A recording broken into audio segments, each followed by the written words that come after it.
আমাকে ছেড়ে দাও, আমাকে ছেড়ে দাও। আমার প্রাণ নিয়ে তোমরা কি পাবে? হ্যাঁ, একজন মায়ের সামনে তোমরা তারই সন্তানকে হত্যা করছো। তোমরা ভাবলে কি করে যে মা এতে খুশি হবেন? হ্যাঁ, ছেড়ে দাও মা। চুপ ছোকরা, একদম চুপ। তুই 100 নম্বর। তোকে বলি দিলেই আমি হব পৃথিবীর একমাত্র শক্তিশালী তান্ত্রিক।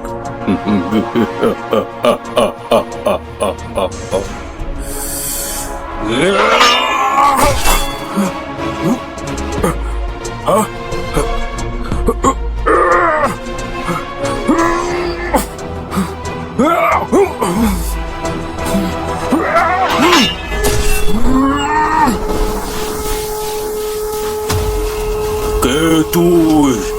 আমার কাজে বাধা দিস?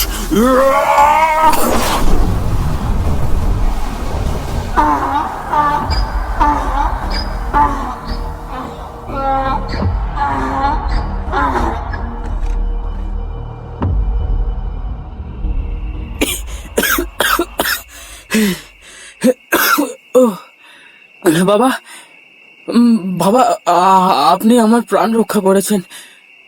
বাবা, আমার প্রণাম গ্রহণ করুন বাবা, আমার প্রণাম গ্রহণ করুন। আয়ুষ্মান ভব, কিন্তু এই চাকরি তোমার জন্য নয়। চাকরি আমার মানে আমি এত দূর, বাড়ি ফিরে যাও, এর থেকেও উত্তম চাকরি তুমি পাবে। এর থেকেও মানে মানে কিন্তু বাবা, বাবা আপনি কে বাবা? বাবা, বাবা দাঁড়ান বাবা। হরশঙ্করা তান্ত্রিক।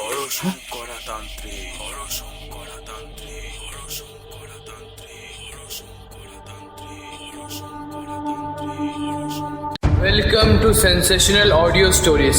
স্যাটারডে সাসপেন্সে আজ শুধুমাত্র আপনাদের জন্য রাজু রয়ের লেখা হরশঙ্করা তান্ত্রিকের পরিচয় পর্ব। রাজু রায়ের জন্ম 1996 খ্রিস্টাব্দে নদিয়া জেলার সন্তোষপুর গ্রামে হলেও বেশিরভাগ জীবনই তার কেটেছে তার মামার বাড়ি বাহিরদ্বীপ গ্রামে। বর্তমানে এভারগ্রিন সোলারের ওনার। ক্লাস 6 থেকে লেখা শুরু করে মৃত্যুর ঘণ্টা, ভয়ানক দুর্গ, দৈবিক না ভৌতিক সহ একাধিক গল্প ও কবিতা ও গানের কলি তার লেখনীর মাধ্যমে সাহিত্য জগতের ভাণ্ডার পূর্ণ করেছে। হরশঙ্করা তান্ত্রিকের প্রথম গল্প আমার পুনর্জীবনে আপনারা শুনেছেন কতক শিলাদিত্য বাগচিকে কিভাবে বিপদ থেকে রক্ষা করেন হরশঙ্করা স্বয়ং। শুনতে থাকুন রাজু রয়ের লেখা হরশঙ্করা তান্ত্রিক পরিচয় পর্ব।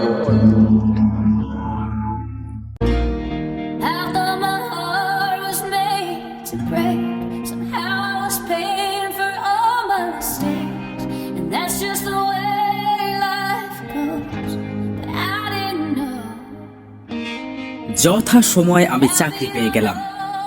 বাবা যেরকম বলেছিলেন ঠিক সেরকমটাই। কিন্তু অনেক খুঁজেছি ওই সিদ্ধ পুরুষকে, আর দেখা মেলেনি। মাস 6 কেটে গেল। আমি একদিন মন্দিরে গিয়েছিলাম। সেখানে মন্দিরের দেবীকে প্রণাম করতে যাব, ঠিক এমন সময় যা দেখলাম তাতে করে আমার বাক রুদ্ধ হয়ে গেল। সেই এক মুখ, এক কণ্ঠস্বর। কতদিন ওনাকে খুঁজেছি, সারা দিন রাত এক করে। হে ভগবান, তোমাকে কত ডেকেছি, আজ তুমি আমার উপর কৃপা করলে। হে ঈশ্বর, তোমাকে শত কোটি প্রণাম জানাই। হরশঙ্কর বাবু চলে যাবেন এমন সময় আমি পেছন দিক থেকে ডাক দিলাম, হরশঙ্কর বাবু, ও হরশঙ্কর বাবু। উনি আমার ডাক শুনে আমার দিকে ফিরে তাকালেন। আমি ওনার কাছে দৌড়ে গিয়ে ওনাকে প্রণাম করে জিজ্ঞাসা করলাম, কেমন আছেন হরশঙ্কর বাবু? উত্তরে উনি বললেন, হ্যাঁ, ভালোই আছি, কিন্তু তুমি কে ভাই? তোমাকে তো ঠিক চিনতে পারলাম না। আমি ওনার কথা শুনে বেশ কিছুটা অবাক হলাম। তারপর ওনাকে সেই দিনের সমস্ত ঘটনা খুলে বললাম। এই সমস্ত ঘটনা শুনে হরশঙ্কর বাবু বললেন, আচ্ছা চলো, ওই চায়ের দোকানে বসে চা খেতে খেতে তোমাকে সব বলছি। তারপর উনি চা খেতে খেতে বললেন, দেখো, তোমার কথা শুনে আমি বুঝতে পেরেছি উনি আসলে কে। আমি ওনার কথায় হকচকিয়ে বলে উঠলাম, হ্যাঁ, উনিকে মানে? ওটা আপনি ছিলেন না? উনি শান্তভাবেই উত্তর দিলেন, না। আমার মাথার মধ্যে এবার সমস্ত কিছু ঘোরপাক খেতে থাকলো। তবে উনি কে? তখন উনি বললেন, এত কি ভাবছো? উনি কে তা আমি জানি। আমি অবাক হয়ে বললাম, আপনি জানেন? উনি বললেন, হ্যাঁ, আমি জানি। এরপর আমি আর একটা কথাও না বলে তার দিকে স্থির দৃষ্টিতে তাকিয়ে রইলাম। উনি বুঝতে পেরেছেন যে আমি হতবাক হয়ে গেছি। চায়ের পেয়ালায় একবার চুমুক দিয়ে উনি বললেন,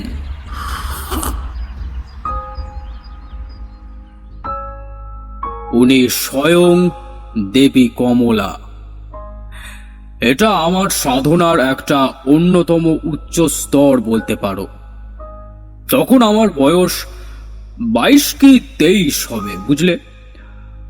আমি কঠোর তপস্যা করে মা কমলাকে সন্তুষ্ট করে এই বরসহ আরো কিছু অন্যান্য শক্তি লাভ করি।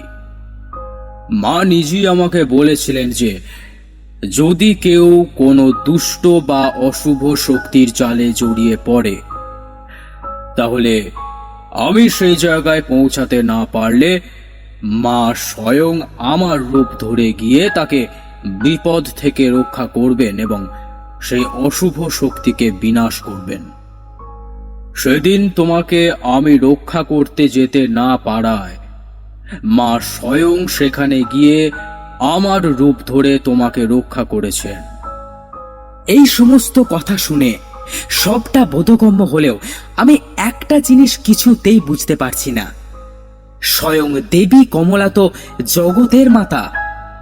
তার পক্ষে জগতে কোথায় কি হচ্ছে তা জানা অসম্ভব কিছু নয়। কিন্তু হরশঙ্করা, তিনি তো আমাদের মতনই সাধারণ মানুষ। হ্যাঁ, আমি মানছি কিছু শক্তি তার রয়েছে, কিন্তু তবুও তিনি কোথায় থাকেন? না কলকাতায়। আর আমার সাথে এই ভয়ঙ্কর ঘটনা ঘটেছে সুদূর মুর্শিদাবাদে। সুতরাং তার পক্ষে সেখানে যাওয়া কি করে সম্ভব? এই কথা কেন জানি না কিভাবে হরশঙ্কর বাবু বুঝতে পারলেন। ওটাও আমার সাধনার একটা অংশ। আমি ইচ্ছা করলেই সাধনার বলে সূক্ষ্ম শরীর ধারণ করতে পারি। সেই কারণে চোখের নিমেষে পৃথিবীর যে কোনো জায়গায় যেতে পারি। বুঝলেন বাবু? এই দেখো, কথায় কথায় তোমার নামটাই তো জিজ্ঞাসা করা হয়নি। আগে আমার নাম শিলাদিত্য বাগচি। সমস্ত কথাই তো বুঝলাম হরশঙ্কর বাবু। তিনি বললেন, তা কি বুঝলে? এই যে আপনি অসীম শুভ শক্তির অধিকারী। তখন তিনি বললেন, আরে না না, তেমন কিছুই নয়। এই জগতে আমার থেকেও অনেক বেশি শক্তিশালী, অনেক বেশি ক্ষমতার অধিকারী সাধক বা তান্ত্রিক রয়েছেন। তবে কি জানো শিলাদিত্য, তাদের মধ্যে বেশিরভাগই অশুভ শক্তিকে নিয়ে সাধনা করেন। আমি বললাম, আচ্ছা হরশঙ্কর বাবু, আপনি এই তান্ত্রিক হলেন কিভাবে? আপনাদের পূর্বপুরুষরা কি সকলেই তান্ত্রিক বা পণ্ডিত ছিলেন? তখন তিনি হেসে বললেন, আরে না না না, তেমন কিছুই নয়। বাবা পেশায় ছিলেন একজন ডাক্তার, তার নামও ছিল বেশ। কিন্তু ঠাকুরদা যেমন একাধারে ছিলেন পণ্ডিত, তেমনই একজন সৎ ও গুণী সাধক। তিনি অবশ্যই মা কমলার সাধনা করেই সিদ্ধি লাভ করেছিলেন। বাবার ইচ্ছে ছিল আমি একজন নাম করা ডাক্তার হই, কিন্তু ওই একটা কথা আছে না, বিধির লিপি খণ্ডাবে কে? শেষ পর্যন্ত আমিও ঠাকুরদার মতোই সাধক হলাম। অবশ্য ঠাকুরদা ছোটবেলাতেই ভাগ্য গণনা করে তার কিছুটা আভাস সবাইকে দিয়েছিলেন। এই নিয়ে বাড়িতে অশান্তিও কম হয়নি, কিন্তু ভাগ্যের পরিহাসে কোনো কিছুই পরিবর্তন করতে পারিনি। বিশেষত একটা ঘটনাকেই মূলত কেন্দ্র করে আমার তান্ত্রিক হয়ে ওঠা। এক নাগাড়ে বলতে বলতে হরশঙ্করা বাবু হাঁপিয়ে উঠেছিলেন। আমি তা বুঝতে পেরে 2 কাপ চায়ের অর্ডার দিলাম। কিছুক্ষণের মধ্যেই আমাদের সামনে 2 কাপ চা দিয়ে গেল দোকানদার। তারই একখানা তুলে নিয়ে হরশঙ্করা কাপে চুমুক দিয়ে বললেন, শোনো তবে, তখন আমার বয়স 4 কি 5 হবে। আমি তখন গ্রামে থাকতাম। গ্রামের নাম রায়নগর, কিছুটা বর্ধমানে পড়ে, আবার কিছুটা বীরভূমে। আমাদের বাড়ির অংশটা পড়ে বীরভূমে। গ্রামটাতে কয়েকশো ঘরের বসবাস। মোটামুটি সব রকম পেশার লোকজনই ওখানে থাকেন, তবে চাষি পেশাজীবীর লোকজনের পরিমাণই বেশি বলতে পারো। আর আমাদের পরিবারের কথা তো তোমাকে আগেই বলেছি। পরিবারের সদস্য সংখ্যা জনা 8। মানে ঠাকুরদা, বাবা, মা, দিদি, কাকু, কাকিমা, আমি আর পোষ্য যদু। ঠাকুমা আগেই গত হয়েছেন। বাবা তো বেশিরভাগ সময়ই বাইরে বাইরে থাকতেন। কাকু কাকিমা আর কোনো সন্তান নেননি। সুতরাং দিদি, আমি আর যদু যে সবার আদরের পাত্র হব তার বলার অপেক্ষা রাখে না। আমাদের ভালোই চলছিল। গ্রামের লোকেরা দাদুকে ভগবানের মতো শ্রদ্ধা করত। আমরা হয়তো তার কারণেই গ্রামের সকলের কাছে যথেষ্ট স্নেহের পাত্র ছিলাম। মাঝে মধ্যে আমি দাদুর তন্ত্রবিদ্যা পুঁথি বা বইগুলো দাদুবাদে সকলের আড়ালে চিলেকোঠাতে গিয়ে মন্ত্রমুগ্ধের মতো গিলতাম। মাঝে মধ্যে যে বাবার হাতে ধরা পড়ে মার খেয়েছি তার সংখ্যা নেহাতি কম নয়। কখনো কখনো আমার খাবার পর্যন্ত বন্ধ করে দিয়েছে। আবার বাবার চোখের আড়াল হলে কখনো মা বা কখনো দিদি আমার খাবার ঠিক খাইয়ে দিত। এমনভাবেই চলছিল দিনগুলো। মাঝে মধ্যেই দাদুর কাছে বহু লোকজন আসতো। এই যেমন ধরো, ভূতে ধরা, পেতনি পাওয়া, কারোর বা ডাইনিতে রক্ত চুষে খাচ্ছে, কেউ কাউকে বান মেরেছে, কারো গায়ে খারাপ হাওয়া লেগেছে, আরো কত কিছু। অনেক সময় দাদুকে যেতে হতো সেই সব রোগীর বাড়ি।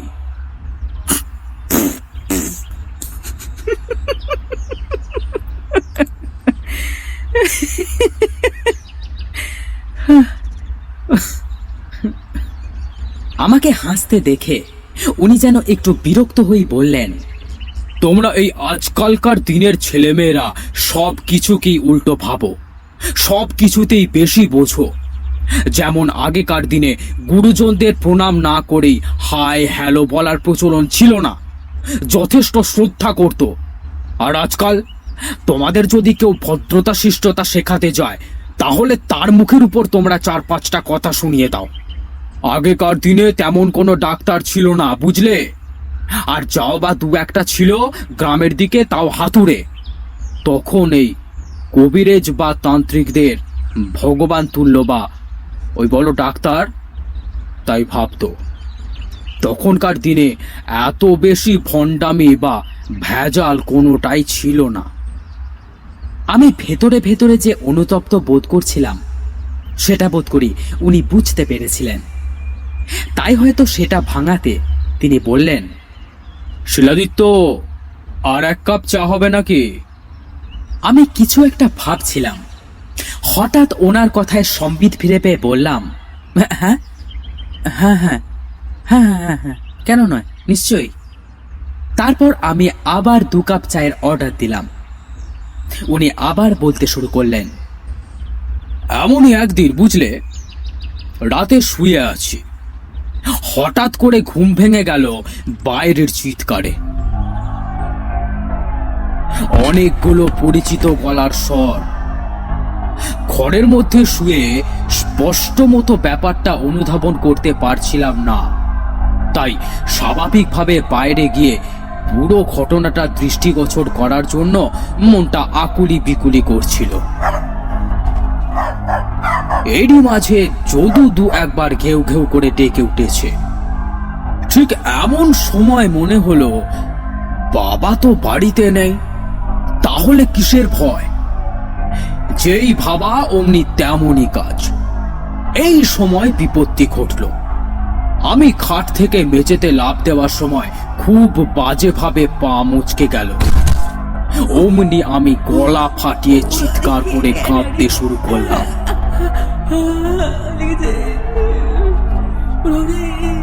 আমার কান্নার আওয়াজ শুনে দাদু, মা, যদু এবং আরো অনেকে আমার কাছে এলো কি হয়েছে তা দেখবার জন্য। সবাই আমাকে সান্ত্বনা দেওয়ার চেষ্টা করেও যখন ব্যর্থ হলো, তখন দাদু আমাকে বললেন যে পরের দিন কাঁচা সন্দেশ খাওয়াবেন পেট পুড়ে।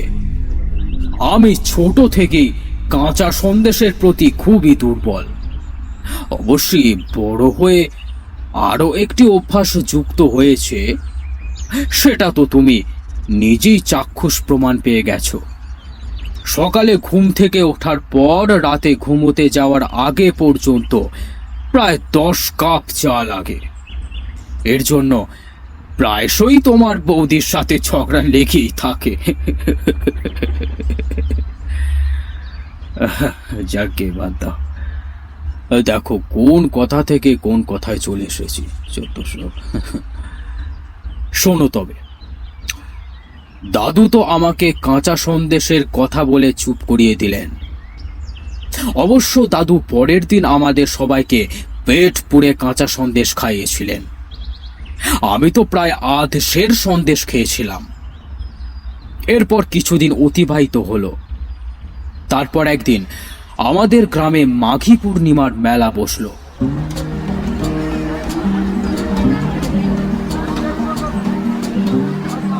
আসলে এটা প্রত্যেক বছরই হয়।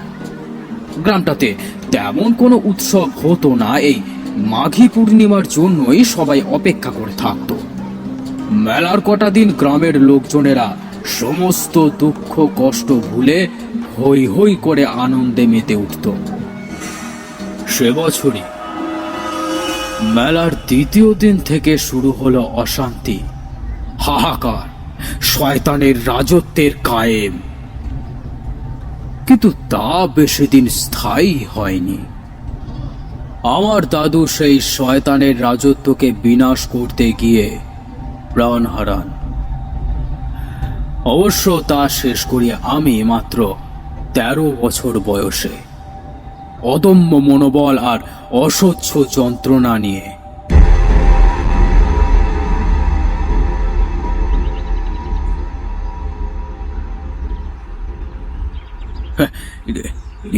দেরি হয়ে গেল। আচ্ছা, এবার উঠি বুঝলে শিলাদিত্য, কথায় কথায় অনেক দেরি হয়ে গেছে বুঝলে। হ্যাঁ, দেখি আবার ওদিকে বাড়িতে কি হলো। আমি ব্যস্ত হয়ে বলে উঠলাম, এ কি হরশঙ্কর বাবু, আপনি গল্পটা বলবেন না? হ্যাঁ, কেন বলবো না? তবে তোমার কি মনে হচ্ছে এটা কি নিছকই গল্প? সেই ঘটনা মনে পড়লে আমার গায়ের লোম খাড়া হয়ে যায়। তবে আসি বুঝলে। তাহলে পরদিন কোথায় দেখা করবেন? উনি হেসে বললেন,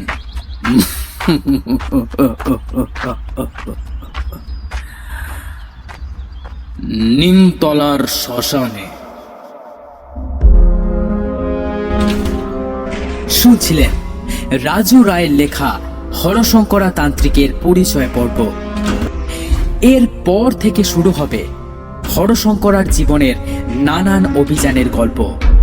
ততদিন জুড়ে থাকুন আমাদের সাথে। এতক্ষণ সময় নিয়ে গল্প শোনার জন্য অসংখ্য ধন্যবাদ। সুস্থ থাকবেন।